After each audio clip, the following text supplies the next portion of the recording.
ನಮಸ್ತೆ ಸ್ನೇಹಿತರೆ. Sir M ವಿಶ್ವೇಶ್ವರಯ್ಯವ್ರ ಜೀವನದಲ್ಲಿ ನಡೆದಂತಹ ಇನ್ನೊಂದು ಸ್ವಾರಸ್ಯಕರವಾದಂತಹ ಘಟನೆ ಹೇಳ್ತೀನಿ. ಅವರು ಮೈಸೂರು ದಿವಾನರಾಗಿ ನೇಮಕಗೊಳ್ತಾರೆ. ನೇಮಕಗೊಂಡ ತಕ್ಷಣ ತಾಯಿ ಆಶೀರ್ವಾದ ಪಡ್ಕೋಬೇಕು ಅಂತ ಇವತ್ತಿನ ಚಿಕ್ಕಬಳ್ಳಾಪುರದ ಮುದ್ದೇನಹಳ್ಳಿಗೆ ಬರ್ತಾರೆ. ಬಂದ ತಕ್ಷಣ ಮಗನು ನೋಡಿದ ತಕ್ಷಣ ತಾಯಿಗೆ ಆಶ್ಚರ್ಯ ಆಗಿಬಿಡುತ್ತೆ. ಕಡು ಬಡತನದಲ್ಲೇ ಓದಿಸೋದಕ್ಕೂ ದುಡ್ಡಿಲ್ಲದೆ ಇರುವಂಥ ಟೈಮಲ್ಲಿ ಬೀದಿ ದೀಪದಲ್ಲಿ ಕೆಳಗಡೆ ಕುತ್ಕೊಂಡು ಓದಂಥ ಒಂದು ತನ್ನ ಮಗ ಇವತ್ತು ಇಡೀ ನಾಡನೆ ಆಳ್ತಿರುವಂಥ ಮೈಸೂರು ಸಂಸ್ಥಾನದ ದಿವಾನನಾಗಿ ಬಂದು ಎದುರು ನಿಂತಿರ್ತಾರೆ.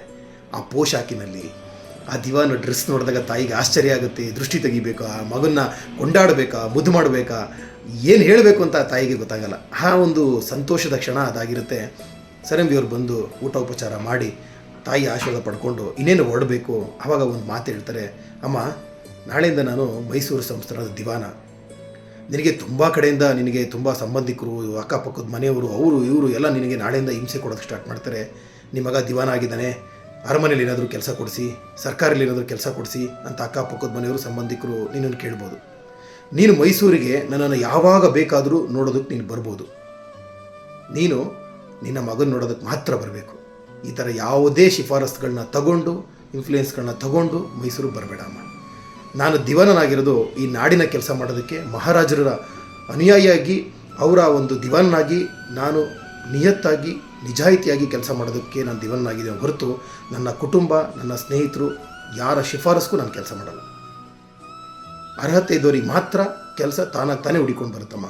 ನೀನು ಯಾವಾಗ ಬೇಕಾದರೂ ಬಾ, ನೀನು ಯಾವಾಗ ಬೇಕಾದ್ರೂ ನನ್ನನ್ನು ನೋಡ್ಬೋದು. ಅದು ನಿನ್ನ ಮಗನ ನೋಡೋದಕ್ಕೆ ಮಾತ್ರ ಬರಬೇಕು ಅಂತ ಹೇಳ್ತಾರೆ. ಹೇಳಿ ಆಶೀರ್ವಾದ ಪಡ್ಕೊಂಡು ಅಲ್ಲಿಂದ ಹೊರಡ್ತಾರೆ.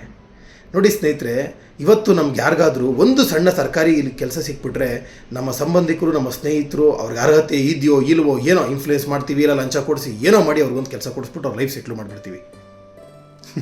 ಆದರೆ ಅರ್ಹತೆ ಇರೋರು ಅಲಿತೇನೆ ಇರಬೇಕಾ? ಅರ್ಹತೆ ಇರೋರು ಇನ್ಫ್ಲೂಯೆನ್ಸ್ ಸಿಗದೆ, ಲಂಚ ಕೊಡೋಕ್ಕಾಗದೆ ಅವರ ಟ್ಯಾಲೆಂಟ್ನ, ಅವರ ಒಂದು ವಿದ್ಯೆನ ಬಿಟ್ಟು ಬದುಕಬೇಕಾ?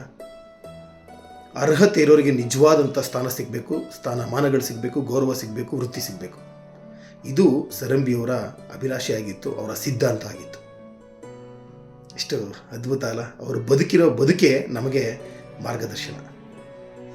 ಕರ್ನಾಟಕ ಬಲ ಅಜೇಯಂ. ನಮಸ್ತೆ.